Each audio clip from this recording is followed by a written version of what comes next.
Hi, it's early April, or at least as early in April as I can manage.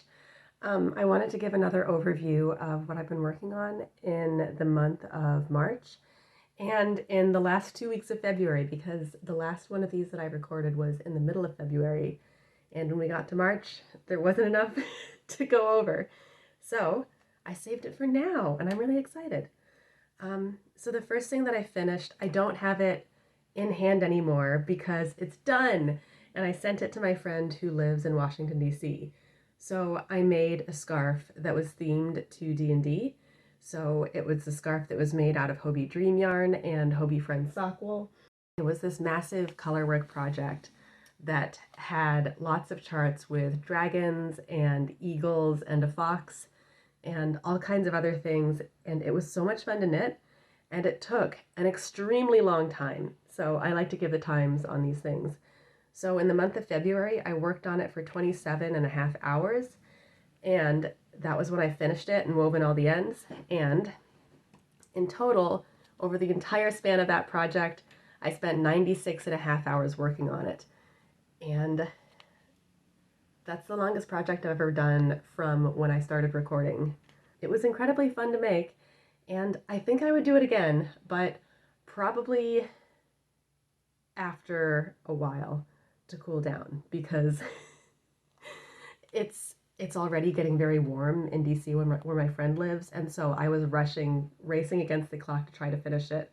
So I spent a lot more time working on it in February than I actually wanted to be working on it in February, but part of the process, and I still really enjoyed it, and so worth it.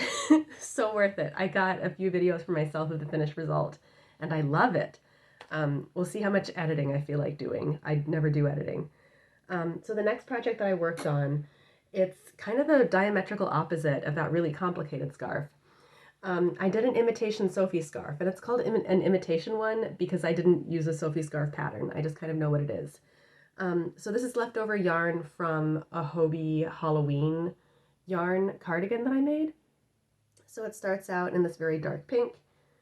It goes over into lighter and lighter orange until we hit the yellow section. And then that kind of forms the other end.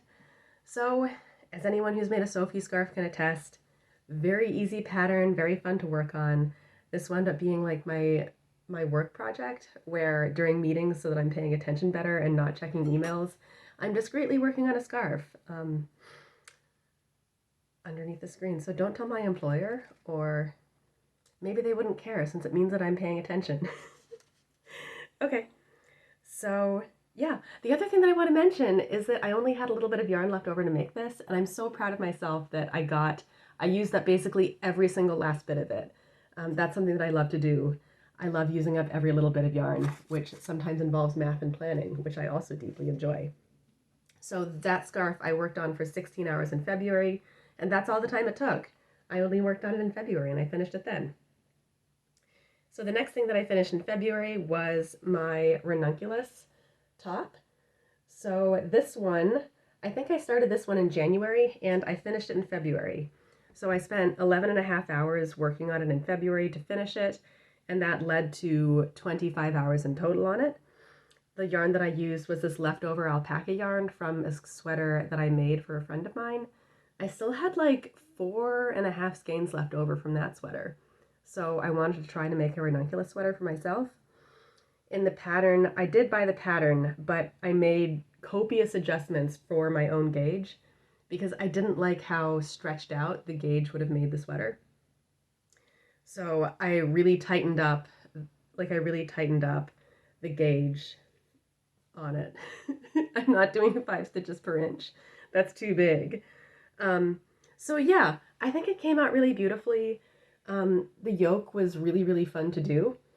And then I just did the knitting machine for the stockinette portion. And then when I got to the bottom, I switched back to hand knitting to do the bottom ribbing. The thing that I might go back and change is that I only did 10 rows of ribbing at the bottom, which I think is what the pattern even calls for. But based on the width of it, it looks absolutely insane when it's off of my body because it's so wide, but it's so short. And I think that it needs a little bit more ribbing at the bottom to balance that out. So it fits me well enough. It doesn't look that weird when I'm wearing it, but I want more ribbing on the bottom to sort of counterbalance. Okay, the next item that I finished in February, I also don't have in hand because I gave it to my partner and he likes it so much that I don't think I'm ever going to see it during the day again. He wore it to work, as he does every day. So I made an Oslo hat, which is another petite knit pattern. And this is another one that I hybridized as a knitting machine pattern slash a hand knitting pattern. So this was 2 strands of Hobie Dream yarn, which I held together. And these were also sort of leftovers from other projects. So yeah, more using up yarn. So basically the way that I structured the pattern was that all the flat sections, all the sections that could be done flat, I did on the knitting machine, but then when I got to the top part of the hat where you had to do decreases, I took that off the knitting machine and I did the decreases by hand. Because with the way the decreases are, you can do increases and decreases on the knitting machine if you're working on the edges of a piece, but if you try to do any kind of increase or decrease in the center of a piece of fabric, it's just the nightmare because you have to move all of the stitches from either side in one. And the way that the Oslo Hat is structured is that there are 4 lines of decreases across the crown. And so that would mean like trying to decrease 4 times, which is much easier to do by hand. So I did that. So yeah, working on this hat took 5.5 hours in February, actually, and then 2 additional hours in March for a total of 7.5 hours. It didn't actually take that long because I played yarn chicken and I lost. So the first time that I tried to do it, I ran out of yarn. So I unraveled the whole thing and then incorporated the yarn in a different way to get more yardage out. And then the second time worked. But what this means is that knowing what I know now, if I were to do this hat again, I could probably just do it in 5.5 hours total, since I wouldn't have to do any swatching, and I would not mess up. I wouldn't mess up, I promise. So yeah, I'm thinking about doing that. It could be fun to make another one for myself.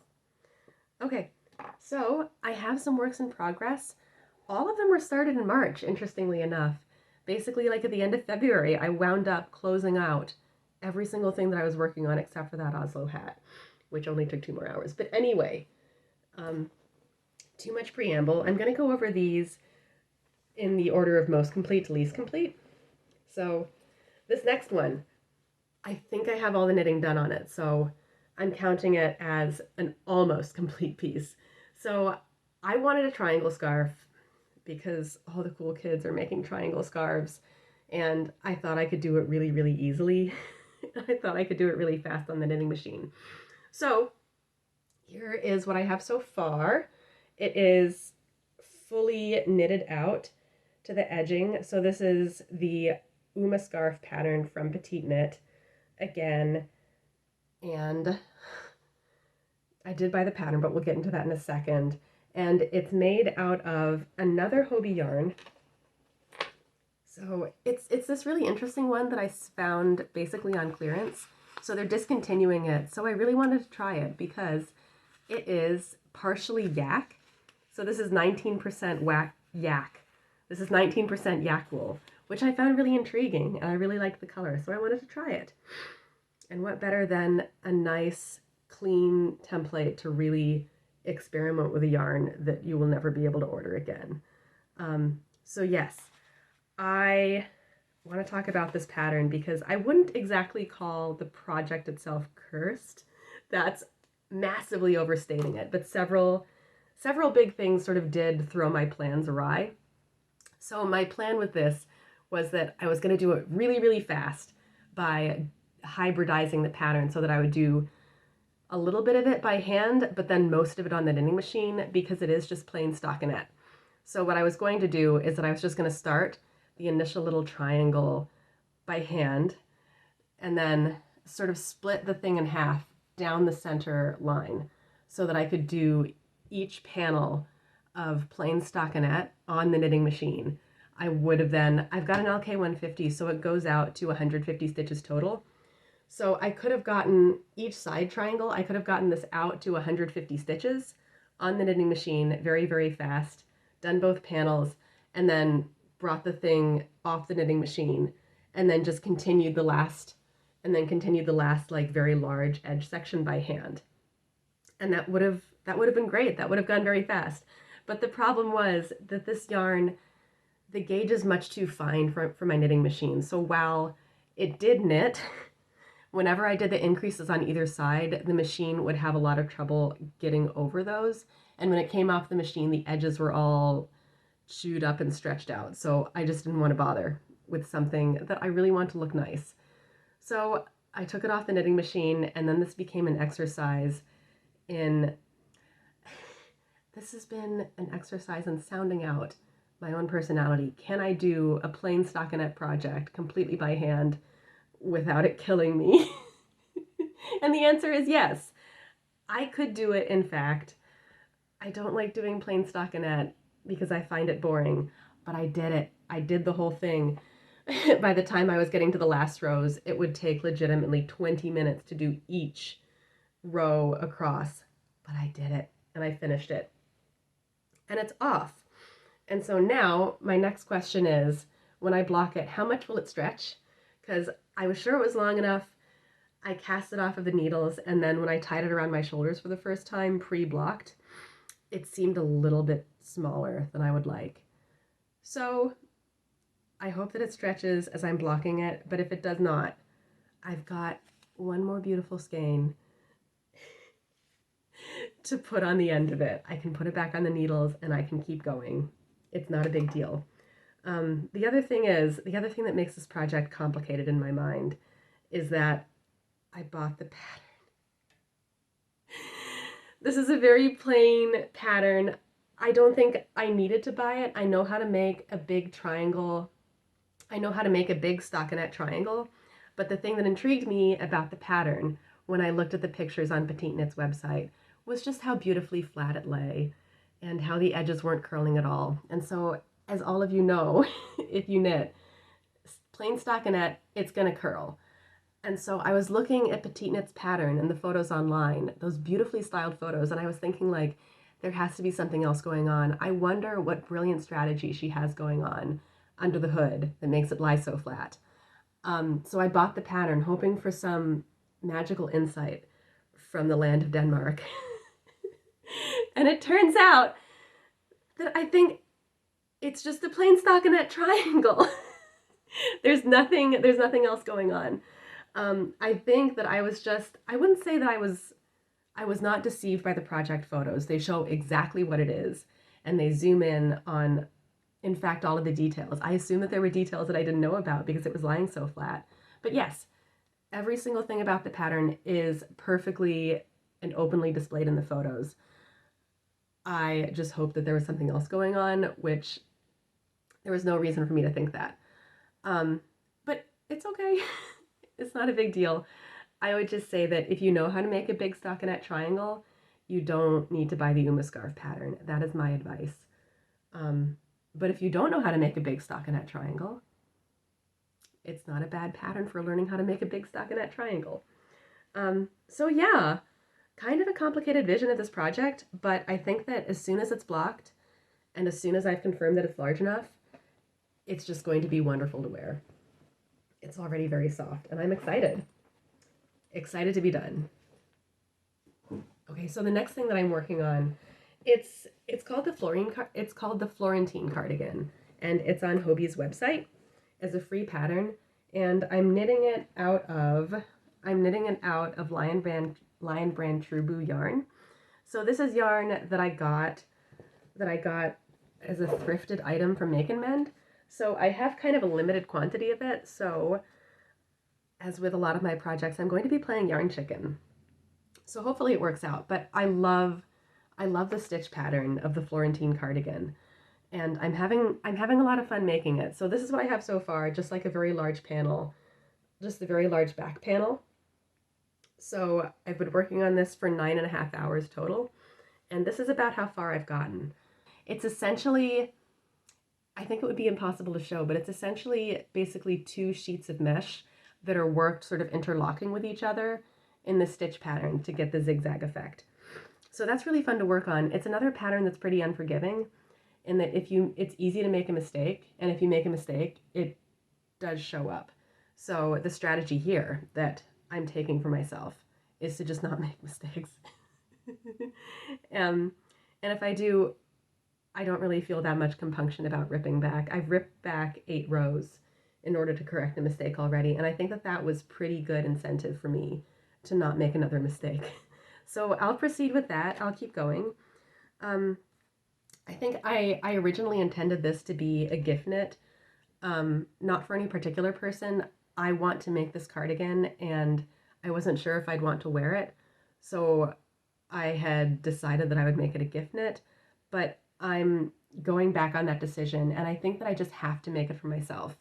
So when I initially envisioned it as a gift knit, I thought that I would have more yardage to play with because, as you know, True Boo is currently in production, but I've since learned that this pink that I'm using, this pink has been discontinued. So if I'm making it for someone else, if I run out of yarn, I can't go to the Lion Brand website and just order more of this. I would have to go back to my friend and say like, oh, I've run out of yarn. How do you feel about how do you feel about having a vest instead? Or how do you feel about having a different color for for one of the sleeves? Which I can't do for a friend. If I'm playing yarn chicken, I have to be willing to take that risk on for myself and put my own potential garment on the line, as opposed to having to go to a friend and ask for forgiveness for changing the pattern halfway through, for changing the design halfway through. I am excited to have the sweater. Now that I'm working on it, I'm going to enjoy having it when it's finished for myself. So, yes. So the last thing that I'm working on, there isn't all that much to show. I've decided to turn this into a programming project, and so I guess I'll talk about why. So this is going to be a vest. It's made out of this yarn that I got on the yarn crawl. So this really nice fuzzy blue yarn. I think the brand is called Cesia, if I can grab the label somewhere. Yeah, it's like Cesia Bon Bon, and I got it on the Boston Yarn Crawl in 2022. So I'm very excited to finally have something to do with it. So I'm making a vest. The pattern is the all-season vest, and what I want to do is, this is going to be another hybrid hand knit knitting machine thing, since most of it is in stockinette. So I'm currently doing the German short row sections by hand. I've got the back German short rows, and I've got one of the shoulder German short rows, and then for the rest of it, I have to sit down and adapt the pattern to the knitting machine. So I could just sit down and take 3 hours to adapt it by hand with a notepad and a pencil and just write out all the instructions that I would need for the knitting machine. But I also want to develop my programming skills in the brave new world of AI assisted coding tools. So I've taken this on as a programming project to try to adapt the knitting machine pattern.